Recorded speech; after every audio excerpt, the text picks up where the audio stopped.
Hello મિત્રો, નમસ્કાર. લોકસભા 2024 પડઘમ વાગી ચૂક્યા છે. હાલ ગુજરાતમાં જોરદાર રાજકીય ગરમાવો જોવા મળી રહ્યો છે. ભારતીય જનતા પાર્ટીની ત્રીજી યાદીમાં હજી અમરેલી અને મહેસાણા પણ બાકી રહી શકે છે, કેમ કે વડોદરામાં જે બન્યું છે રંજનબેન ભટ્ટની વિરુદ્ધમાં છે, ખૂબ જ વિરોધ થયો છે. સાથે વડોદરાના પૂર્વ મેયર જ્યોતિબેન પંડ્યાએ છે બગાવત કરી છે, મીડિયાની સામે આવીને રોષ વ્યક્ત કર્યો છે. કેતન ઈમાનદારે જે ડ્રામા કર્યા છે, સાથે તાલુકા પ્રમુખોને પણ લાવ્યા હતા, સાથે 15 સરપંચોને પણ રાજીનામા અપાવવાની તૈયારી હતી, પરંતુ મનાવી લીધા. શું એ વસ્તુ ભારતીય જનતા પાર્ટી છે અમરેલી અથવા મહેસાણામાં છે? ન બને એ માટે હજુ મહેસાણા અને અમરેલીની યાદી છે એ ચોથી યાદીમાં પણ આવી શકે છે. અને એક મુખ્ય વાત કે ત્રીજી યાદીમાં છે ભારતીય જનતા પાર્ટી છે 2 ઉમેદવાર છે બદલી શકે છે. એ ક્યાં ઉમેદવાર હોઈ શકે તેની વિગતે ચર્ચા કરીશું. શા માટે એને બદલાવાની વાત છે?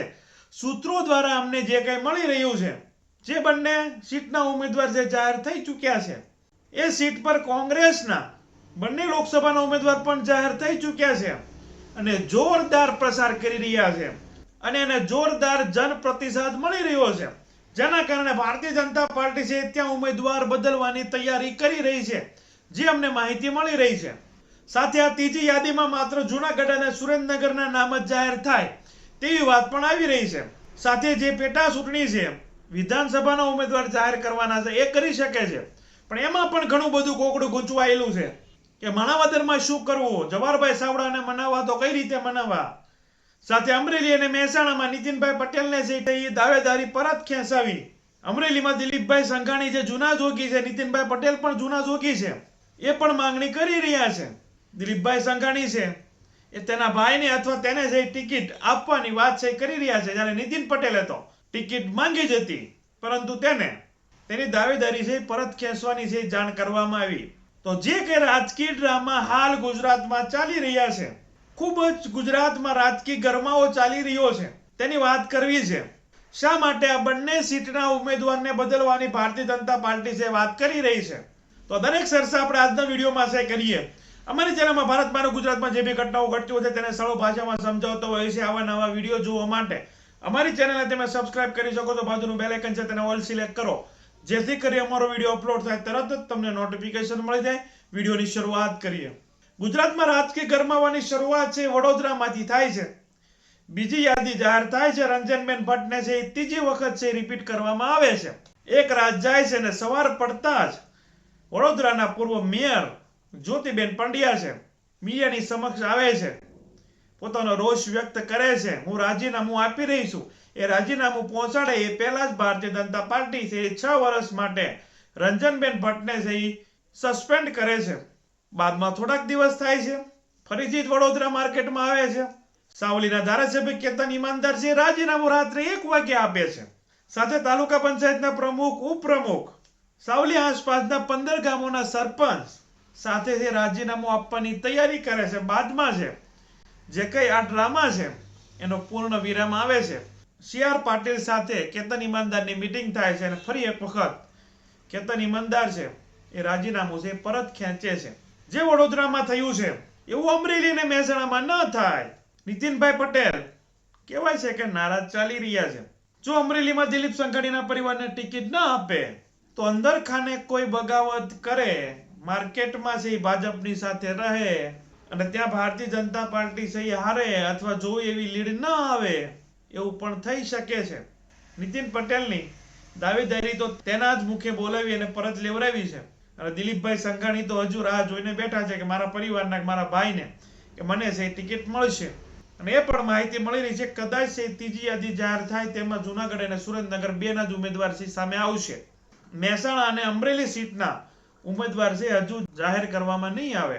જે લોકોની નારાજગી છે તે દૂર થયા બાદ વડોદરામાં જે રીતે ભાજપમાં ભડકો થયો એ રીતે મહેસાણામાં અને અમરેલીમાં ન થાય અને કદાચ ન પણ થાય અને એનું પરિણામ આ વખતે છે એની અસર દેખાય કે પરિણામમાં છે એ નારાજગી છે એ બતાવણી છે. તો એ બધું ન થાય, એ બધું ડેમેજ કંટ્રોલ કર્યા બાદ મહેસાણા અને અમરેલીમાં છે ટિકિટ મળશે. અમરેલીમાં અને મહેસાણામાં છે પટેલ ઉમેદવાર આવવાના છે, જ્યારે જુનાગઢ અને સુરેન્દ્રનગરમાં છે ત્યાં કોળી ઉમેદવાર આવવાની પૂરી શક્યતા છે. તો ત્યાં છે એ બધી ગોઠવણ થઈ ગઈ હોય તેવા સમાચાર મળી રહ્યા છે. સાથે જે વાતની તમે રાહ જોઈને બેઠા છો કે એવી તો કઈ 2 સીટ છે ત્યાંના ઉમેદવાર છે એ ભારતીય જનતા પાર્ટી છે બદલી શકે છે. તમને આઈડિયા તો આવી જ ગયા છે જે લોકો છે રાજકીય રીતે થોડું ઘણું જાણે છે. બનાસકાંઠામાં ગેનીબેન ઠાકોર છે, ફૂલ જોરથી છે એ પ્રસાર કરી રહ્યા છે. ખૂબ જ જન પ્રતિસાદ મળી રહ્યો છે, ક્યારેક ઘૂંઘટો ઓઢીને તો ક્યારેક છે મામેરામાં મત માંગતા છે દેખાય છે. સામેના ઉમેદવારને આયાતી ઉમેદવાર ગણાવી રહ્યા છે, જે રીતે ભાષણબાજી કરી રહ્યા છે, જેનાથી લોકો છે ભેગા થઈ રહ્યા છે, લોકોમાં ચાહના મળી રહી છે. એવી ચાહના છે રેખાબેન ચૌધરી છે એ મેળવી રહ્યા નથી. સ્થાનિક લેવલે છે એ સ્થાનિક ઉમેદવારની માંગણી થઈ રહી છે, હજુ નારાજગી ચાલી રહી છે અને જ્ઞાનીબેન ફૂલ જોરશોર છે એ પ્રસાર કરી રહ્યા છે. દિયોદર તાલુકા પાસે જુવારું માંગવા આવીશું અને બાકીના જે તાલુકા છે એમની પાસે અધૂરું મામેરું પૂરું કરવા માટે આવીશું. હવે દિયોદર તાલુકા ને જુવારામાં જેટલું આટલા વર્ષમાં બાકી હોય એટલું આલારું કાયદેસર ભાઈએ ભાગ આપવા પડે. એ હકની અંદર કે પાછા નહીં રહો ને.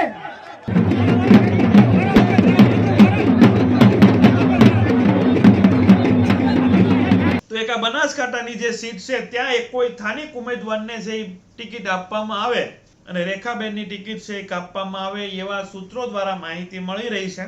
જ્યારે બનાસકાંઠાની જેમ વલસાડમાં પણ એક આયાતી ઉમેદવાર છે એ સ્થાનિક લોકો છે એ ગણી રહ્યા છે. હાલ વલસાડ લોકસભા સીટ પર ભારતીય જનતા પાર્ટીના જે ઉમેદવાર છે એ નવસારીના એક જરી ગામના છે, એટલે કે નવસારી જિલ્લાના છે, જેને વલસાડમાં છે મૂકવામાં આવ્યા છે. તો સ્થાનિક લેવલે છે ટિકિટની માંગણી થઈ રહી છે, નારાજગી બતાવી રહી છે અને અનંતભાઈ પટેલ તો પહેલેથી કોંગ્રેસમાં છે, ખૂબ સારા એવા ભાષણો કરતા અને લોકો સાથે જોડાઈને રહેતા. જે રીતે સેતર વસાવાની આદિવાસી સમાજ પર પકડ છે કે મજબૂતાઈ છે, જે પ્રભુત્વ છે, એવી જ રીતે વલસાડમાં આદિવાસી વિસ્તારમાં છે અનંત પટેલની છે એ પકડ છે. એ જગ્યા ઉપર ખૂબ જ પ્રભુત્વ ધરાવે છે અનંત પટેલ. સામે જે ધવલ પટેલ છે તે એક યુવા ગણી શકાય, પરંતુ એ નવસારીના એક ગામડામાંથી આવે છે, જેના કારણે વલસાડ વાસીઓ તેને આયાતી ઉમેદવાર ગણી અને કદાચ અનંત પટેલના સપોર્ટમાં જઈ શકે છે. અનંત પટેલ પણ મીડિયા ફ્રેન્ડલી છે, જ્ઞાનીબેન પણ મીડિયા ફ્રેન્ડલી છે, એની સામે ધવલ પટેલ છે કે રેખાબેન ચૌધરી છે, એટલે બધા મીડિયા ફ્રેન્ડલી કે પછી કઈ સારા એવા અને લોકોને ગમે એવા ભાષણો, કેમ કે દરેક વિસ્તારમાં કઈ એવા વીઆઈપી ભાષણો કરવાના હોતા નથી. ત્યાંના સ્થાનિક લોકોને એની સ્થાનિક તળપદી ભાષામાં છે એ પ્રસાર કરવાનો હોય છે કે ભાષણો કરવાના હોય છે. જે રીતે પરસોત્તમભાઈ રૂપાલા છે એ સભાઓ ગજવતા હોય છે, એ રીતે રેખાબેન ચૌધરી કે ધવલ પટેલ છે એ નથી ગજવી શકતા અને તેની સામેના ઉમેદવાર છે એ સભા ગજવવામાં, ભાષણો કરવામાં અને એ રીતે છે એ પ્રસાર કરવામાં ખૂબ જ તૈયાર છે.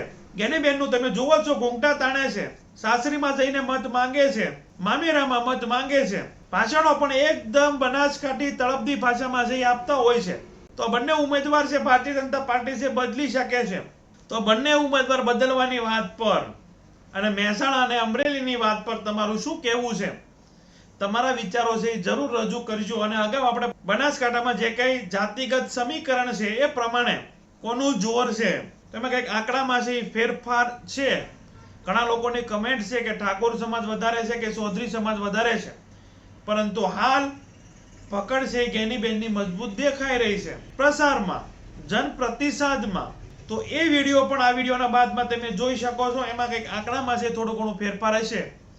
ઘણા લોકો છે કમેન્ટ કરી રહ્યા છે કે ઠાકોરોની આટલી વસ્તી છે 20% છે, તમે 16% લખી છે, ચૌધરી સમાજ ઓછો છે, તમે ઠાકોર સમાજ ઓછો કર્યો છે. કે જે કાંઈ છે તે ફાઇનલ ડેટા છે એ આવી જાય છે. 5 વર્ષ જૂનો કે 10 વર્ષ જૂનો ડેટા હોય છે તો એ આવી જાય છે. બાદમાં તમને એ બી વિડીયો તમને હું બતાવી. તો મહેસાણા અને અમરેલીમાં જે કંઈ કોકડું ગૂંચવાયું છે, જે કંઈ નારાજગી ચાલી રહી છે, સાથે બનાસકાંઠા અને વલસાડમાં ઉમેદવાર બદલાવવાની શક્યતા છે એ વધી રહી છે. એના વિશે તમારું શું કહેવું છે? તમારા વિચારો છે એ જરૂર કમેન્ટ બોક્સમાં છે રજૂ કરજો. અમારી ચેનલમાં ભારતમાં અને ગુજરાતમાં જે બી ઘટનાઓ ઘટતી છે તેને સરળ ભાષામાં સમજાવતા હોઈએ છીએ. આવા ને આવા વિડીયો જોવા માટે અમારી ચેનલ તમે સબસ્ક્રાઇબ કરી શકો છો. બાજુનું બેલ આઇકન છે તેને ઓલ સિલેક્ટ કરો, જેથી કરીને અમારો વિડીયો અપલોડ થાય તરત જ તમને નોટિફિકેશન મળી જાય. Thank you. નેક્સ્ટ વિડીયોમાં મળીએ.